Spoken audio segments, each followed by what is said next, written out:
Hi guys, so this is your dost and host Avantika, and as promised, this is a video of my experience with my Samsung Galaxy S6 Lite tablet after 6 months. So this is my tablet and it is in the color Angoda blue, and I have, as you can see, I've got a cover. This cover is from Amazon. The link will be down below if you want to buy it. I have also got a tempered glass for my tablet. It's very dirty, but anyway, I got a tempered glass for my tablet, and the tempered glass is from a local store.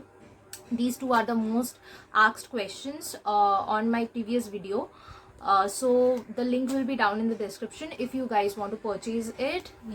Okay, so as mentioned in my last video about the charging, I was very disturbed with the charging, but as the software is updated, the charging has become more smooth and efficient.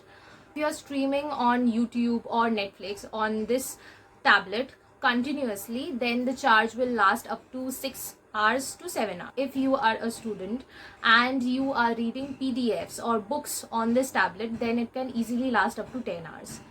The charging on this tablet will take about 2.5 to 3 hours. So that's it for the battery life. Then palm rejection. Palm rejection is the most asked question after the charging. So palm rejection, yes, it supports palm rejection. There is a manual button on the Samsung tablet that you can switch on while you are using the S Pen. The magnet of the S Pen is still working perfectly on my tablet, and there are no lags whatsoever whenever I'm streaming Netflix or any other videos. So no, there is no lag. Palm ejection is working perfectly, and the magnet of the S Pen is still there. The storage space of the Samsung S6 is extendable. That is, you can put in an SD card inside the tablet to extend the storage of the tablet, and also there is a SIM card option available on the other versions, but my one doesn't have an SIM card version. So whenever you're going to buy this tablet, you can ask the storekeeper for a SIM card option if you want to avail that, and if you're buying it from Amazon or Flipkart, there will be an option for the SIM card version. You can go for it. Is also, I explored some features on the S6 Lite tablet. That is, you can open multiple tabs on one window and you can easily take notes while working on a video. Like you're watching a video, taking notes on the same page, you can do that. Even you can use up to, I guess, 4 apps on that thing, and the pop-ups can be shifted, the pop-ups can be dragged and dropped, and you can also drag and drop an image from other websites on the Note app. That is very cool. Then there is a power mode on button. Like when the tablet is off, you can use the Samsung stylus in order to write a memo on top of it, and you can save it, and later you can go to the Samsung Notes app and you can avail that note that you had saved as a memo. So these are a very cool features that I found on the tablet, and I thought of sharing it. And then the main question is still there, that is it worth buying in 2024?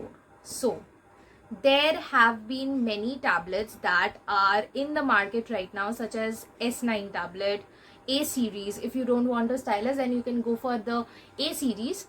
But my opinion on this tablet would be, if you are a beginner, if you are a student like me, and you just want a tablet for taking notes or reading PDFs, then S6 Lite tablet at the price of 20 to 25,000 is the best option for any student. In my opinion, in a budget of 20 to 25,000, if you are looking for an affordable tablet that comes with a stylus, Samsung S6 tablet is your go-to option, because there is no other tablet that can match it. And if you have a slightly higher budget, then you can easily go for the S9 tablet. So that's it for today's video, guys. I hope you guys enjoyed it. This was the most requested video from you guys, and the next video will come in the review in the Hindi version, like many of you have asked it in the Hindi version, so I'll be putting up that.